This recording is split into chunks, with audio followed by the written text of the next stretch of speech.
Hi YouTube, this is Robinnuts1 here, and today I have got the Agents of S.H.E.I.L.D.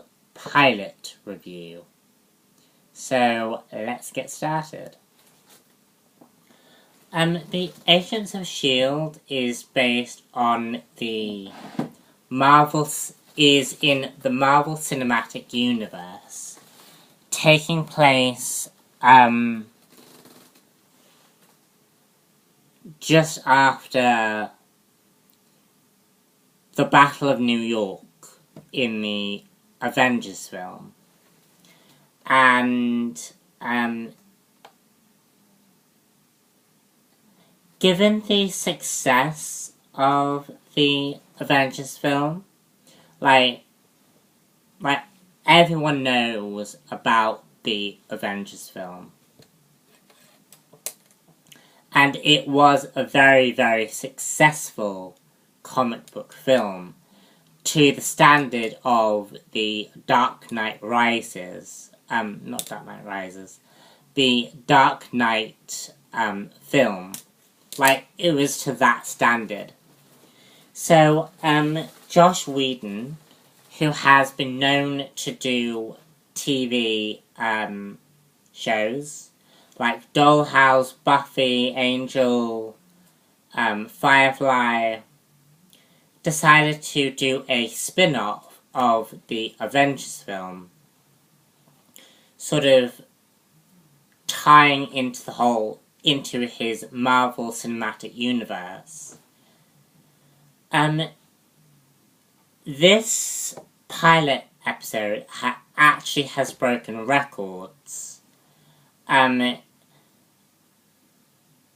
Probably over now 12.12 million viewers have watched the pilot episode worldwide, which is pretty impressive.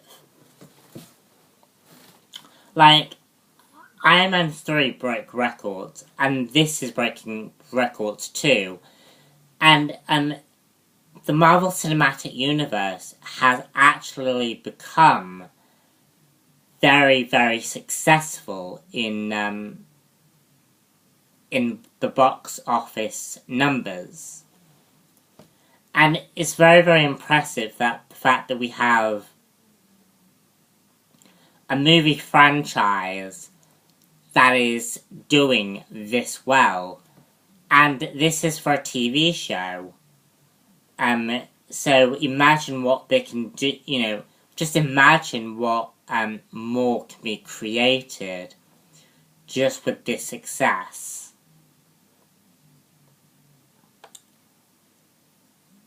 And, and we still have DC not even touching that, like Batman is about the only thing that has touched the Marvel, bodice, if you will.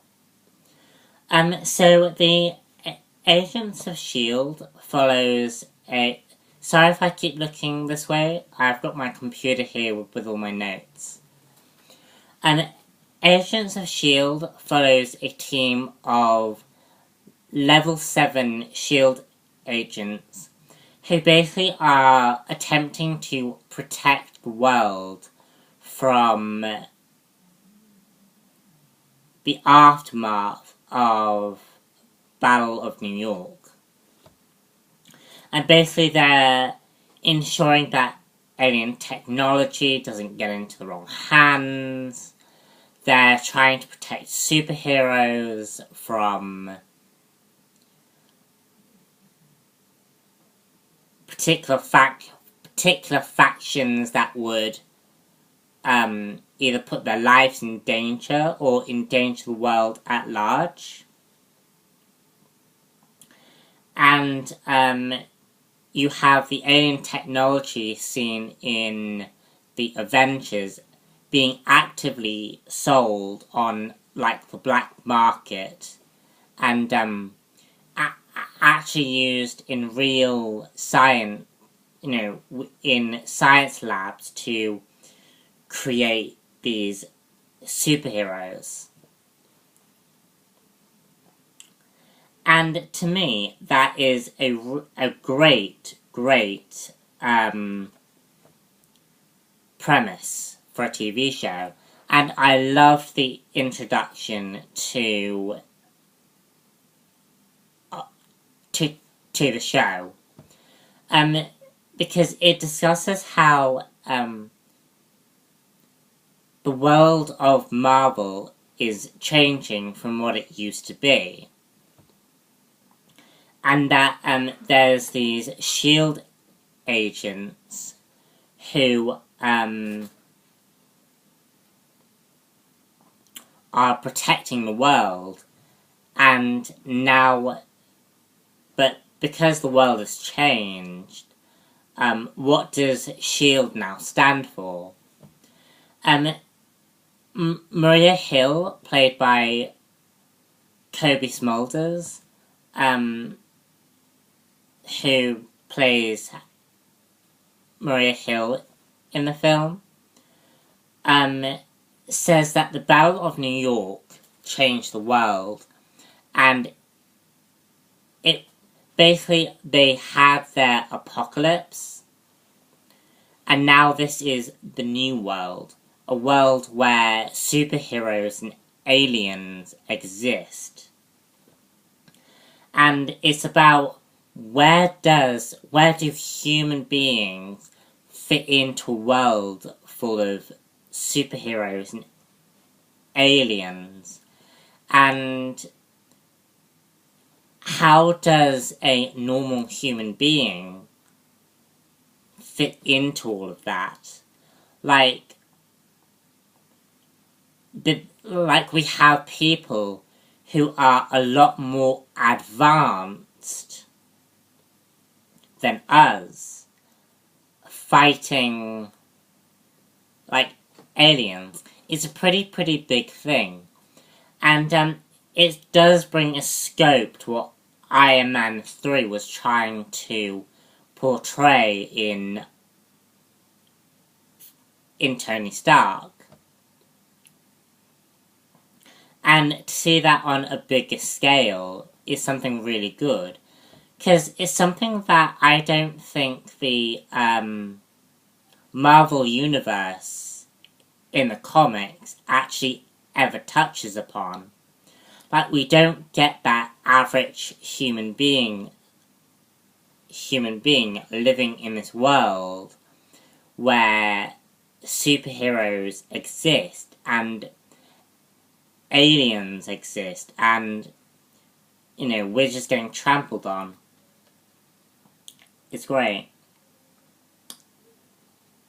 So we're introduced to a set of characters.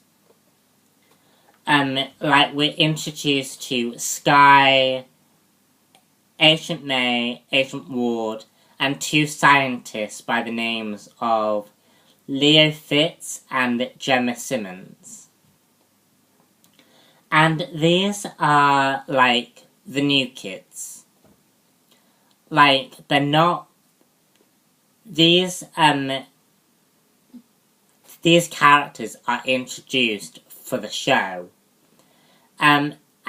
We may get them in the Marvel Cinematic Universe, but I doubt it. But we could do, because, again, Whedon is very good at tying up crossovers. The one complaint, a few complaints that I have with the series does stem from the characters themselves. Like, there is a huge distinction between Agent Coulson and the actors playing the... Like, there's a huge distinction between Clark Gregg and the actors playing the new characters. And now Clark Gregg has played in the movies, and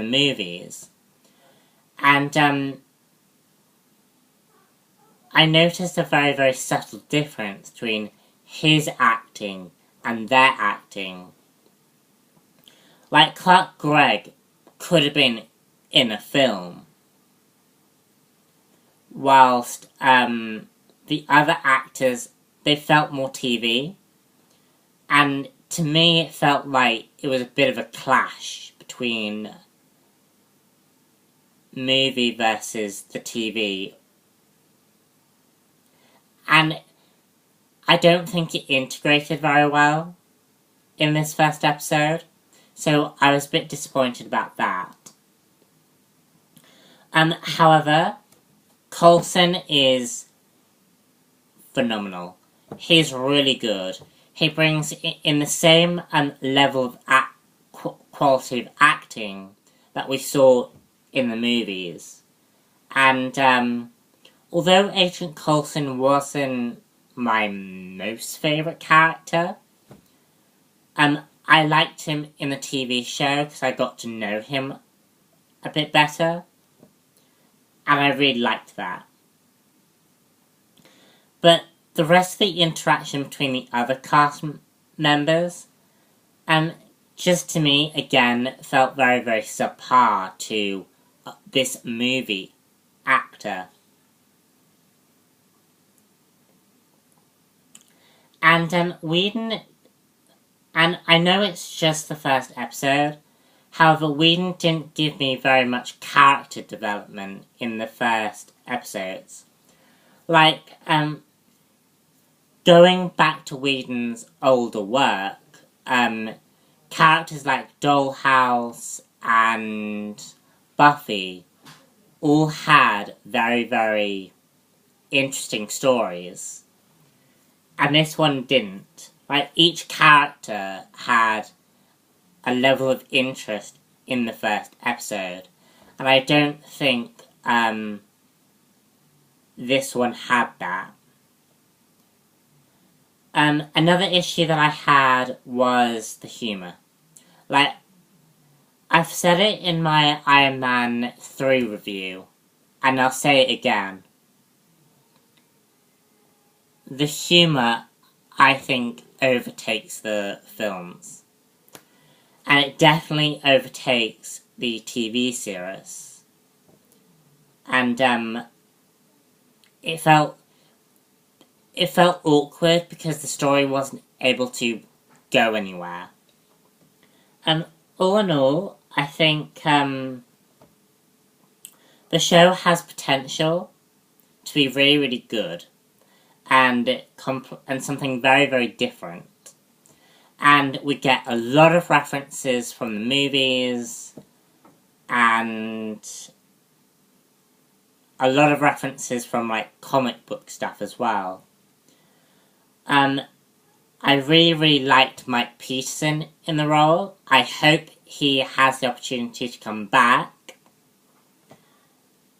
And yeah, that's my thoughts on the show. Thank you very much for listening, and I shall talk to you all later.